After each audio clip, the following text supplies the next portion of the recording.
Assalamu alaikum wa rahmatullahi wa barakatuh pour la première année du collège.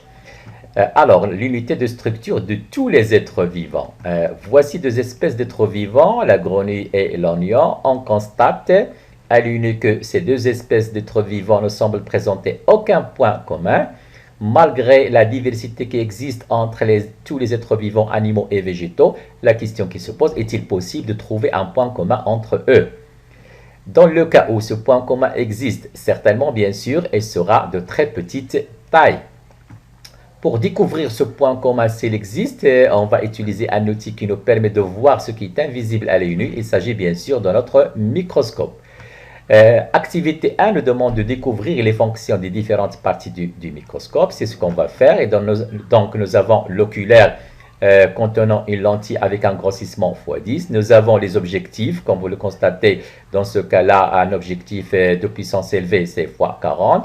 Ce petit objectif, il a uniquement un grossissement x10. Nous avons aussi la scène sur laquelle on va déposer notre préparation microscopique, sans oublier ces clips, comme vous allez le voir, qui nous permet de détenir notre préparation microscopique, notre lame.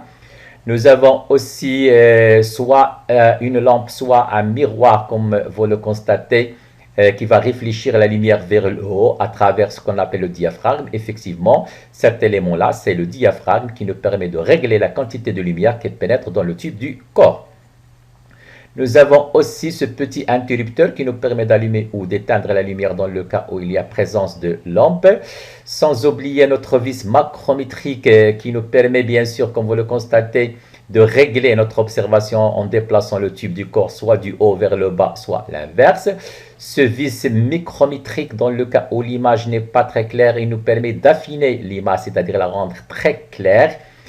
Nous avons aussi la base, comme vous le constatez, qui soutient le microscope. Et nous avons aussi notre bras qui supporte le tube du corps. Alors, on passe à notre activité de déterminer la procédure à suivre pour effectuer une observation microscopique. Donc, après avoir déposé une très petite, une très fine partie de l'objet que nous voulons, de l'élément que nous voulons observer sur notre lame, on va poser notre petite lame. Donc, on place notre préparation microscopique, bien sûr, comme vous le constatez. Dans ce cas-là, nous avons les objectifs, nous avons trois types d'objectifs avec des grossissements différents, comme vous allez le constater. Effectivement, on doit toujours commencer l'observation avec le faible grossissement, dans ce cas-là x4, mais sans oublier que l'oculaire contient, il y a présence au niveau de l'oculaire d'une lentille avec un grossissement x10. Dans ce cas-là, l'observation sera x40.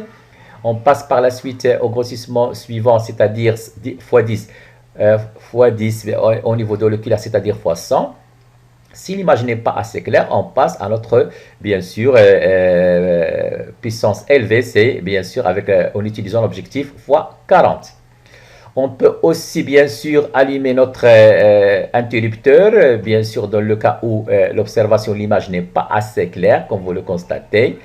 Si l'image n'est pas tout à fait claire, bien sûr, on doit utiliser dans ce cas-là notre vis macrométrique et aussi notre vis micrométrique, ce qui va, bien sûr, permettre de rendre l'image très claire. Alors, l'observation avec un microscope nécessite une préparation microscopique. C'est obligatoire, on doit voir notre fiche technique. Le microscope nous permet d'observer les éléments qui se mesurent, qui sont de très petite taille, qui se mesurent en micromètres.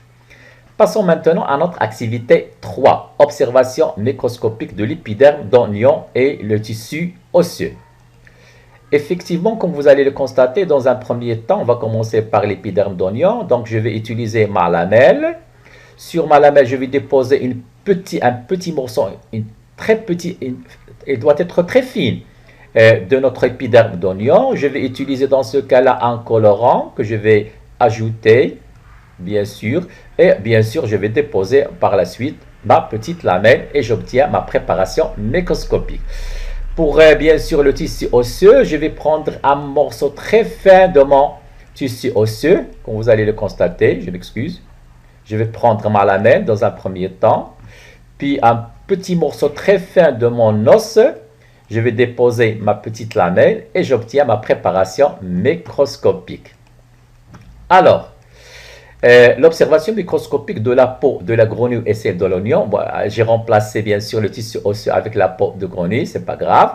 Donc, dans le cas, dans l'observation de la peau, on obtient des unités qui se ressemblent, comme vous le constatez. Ils sont constitués des mêmes éléments. Ce point à l'intérieur qui va constituer ce qu'on appelle le noyau. Bien sûr, les limites, ils vont constituer ce qu'on appelle la membrane cytoplasmique. Et bien sûr, le liquide à l'intérieur, il va constituer ce qu'on appelle le cytoplasme. De même, pour l'épiderme d'oignon, on observe que l'épiderme d'oignon constitue lui aussi d'unités plus ou moins semblables à celle de la peau d'oignon. On retrouve toujours le noyau, la membrane cytoplasmique et le cytoplasme. Le grossissement qu'on a utilisé dans ce cas-là, c'est fois 400. Alors, la grenouille et l'oignon sont constitués par des unités de constitution semblables. Une membrane cytoplasmique, un cytoplasme et un noyau. Ces unités-là sont appelées les cellules. Ceci, bien sûr, va nous permettre de conclure que la cellule représentera l'unité de base structurale de tous les êtres vivants, animaux et végétaux. Donc, le point commun entre tous les êtres vivants, c'est la cellule. Passons à notre activité 4, comparer une cellule animale et une cellule végétale. On va commencer par notre cellule végétale, comme vous allez le constater. Donc, nous retrouvons toujours la membrane cytoplasmique, le cytoplasme et le noyau. Mais en plus de ça, on trouve la vacuole, comme vous le constatez. On trouve aussi ce qu'on appelle la paroi cellulaire. Alors que pour le cas de la cellule animale, comme vous le constatez, je retrouve les mêmes constituants membrane cytoplasmique, cytoplasme, noyau. Mais bien sûr, on ne retrouve pas, bien sûr, la paroi cellulosique. On ne retrouve pas aussi les chloroplastes, comme nous l'avons déjà vu pour le cas de la cellule végétale. Résumons.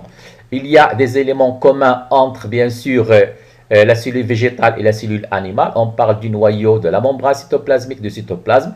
Mais il y a des éléments spécifiques pour la cellule végétale. Je parle de la paroi cellulosique, je parle de la vacuole et aussi de ce qu'on appelle les chloroplastes, comme on va le voir juste après. Effectivement, le tableau résume cette différence, cette comparaison entre la cellule animale et végétale. Donc, dans le cas de la membrane cytoplasmique, le noyau, la cytosol, bien sûr, je parle dans ce cas-là du cytoplasme. Ce sont des éléments communs entre la cellule animale et la cellule végétale. Alors que pour la paroi, comme on le constate, elle est absente au niveau de la cellule animale, elle est présente au niveau de la cellule végétale. Les chloroplastes aussi, la vacuole, bien sûr, on la retrouve dans la cellule végétale, on ne la retrouve pas au niveau de la cellule animale. Passons à notre activité 5, observation d'une goutte d'eau stagnante provenant d'une mare, comme vous allez le voir. Et comme vous l'observez, on voit des êtres vivants très petits. Et bien sûr, comme vous le voyez, il s'agit dans ce cas-là de paramécies. Ils se déplacent dans l'eau grâce à des cils qu'on retrouve autour de leur membrane cytoplasmique. Ce sont des êtres vivants microscopiques, ce sont des micro-organismes. Effectivement, ces micro-organismes, c'est-à-dire la paramécie dans ce cas-là, on retrouve les mêmes éléments de la cellule, membrane cytoplasmique, cytoplasme et noyau. Dans ce cas-là, on parle d'êtres vivants unicellulaires, c'est-à-dire elle est constituée d'une seule cellule. La paramécie possède en plus des cils, comme je l'ai déjà dit, au niveau de la membrane cytoplasmique. Ces cils, bien sûr, lui permettent de se déplacer dans l'eau. Effectivement, je l'ai déjà dit, la paramécie est un organisme microscopique unicellulaire, c'est un micro-organisme constitué d'une seule cellule possédant des cils lui permettant de se déplacer dans l'eau. Notre bilan. La cellule est l'unité de structure de tous les êtres vivants, animaux et végétaux. La cellule est constituée de 3 éléments, membrane cytoplasmique, cytoplasme et un noyau. Les cellules qui ont la même structure et la même fonction sont organisées en tissus. On parle de tissu musculaire, tissu osseux, tissu nerveux, etc. Les êtres vivants, comme le lapin, la grenouille, ce sont un arbre, ce sont des êtres vivants pluricellulaires. Pourquoi?